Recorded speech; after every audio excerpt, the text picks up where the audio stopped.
It was a quiet Friday evening when my phone buzzed with a dozen notifications all at once. Friends, co-workers, even my cousin, everyone seemed to be sending me the same link. Confused, I opened one of them, and my heart stopped for a moment. It was my girlfriend, Anna, live on Instagram. At first, I thought it was just another one of her spontaneous Q&A sessions. She'd always been outgoing, confident, and talkative online. But the title of her live stream made my stomach tighten. "I have something important to say about us." I sat frozen for a few seconds before finally clicking in. Thousands of viewers were watching.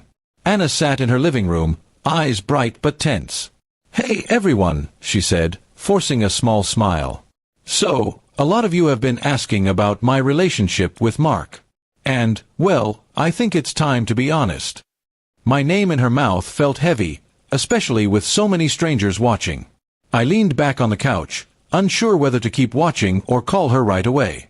My heart pounded as she continued. "Mark is a great person. But lately, I've realized I need to focus on myself more, on my goals, my peace." There was a long pause. She looked down, playing with her bracelet, the one I had given her for her birthday. "This isn't easy," she added softly. "But I hope he understands.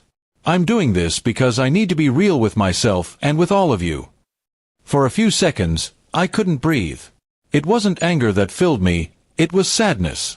Not because she was speaking about ending things, but because she was doing it publicly, surrounded by people who knew nothing about us. I closed the app.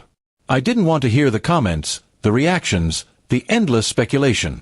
Instead, I sat quietly, thinking about everything we had shared, late-night walks, small talks about the future, and how she'd once said she loved how calm I made her feel. Somewhere along the way, that peace must have turned into distance. An hour later, my phone rang. It was Anna. Her voice trembled when she spoke. "I didn't mean to hurt you," she said immediately. "It just came out wrong.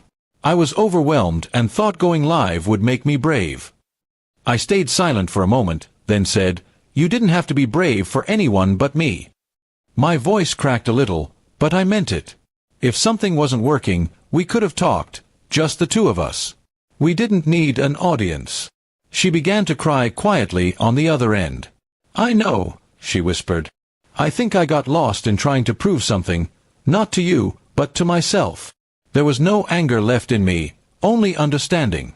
We talked for a long time that night, about fear, pressure, and how easily social media can twist real feelings into performances.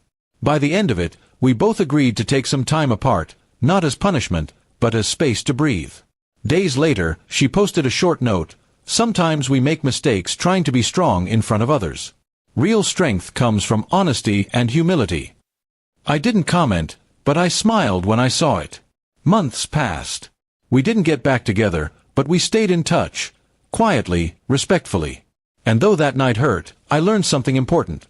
Sometimes people lose themselves trying to show strength to the world, when all they really need is gentleness from the one person who knows their heart. Now, whenever I see someone go live, I think of Anna, and how that moment, painful as it was, taught us both the value of privacy, forgiveness, and truth spoken softly, not publicly.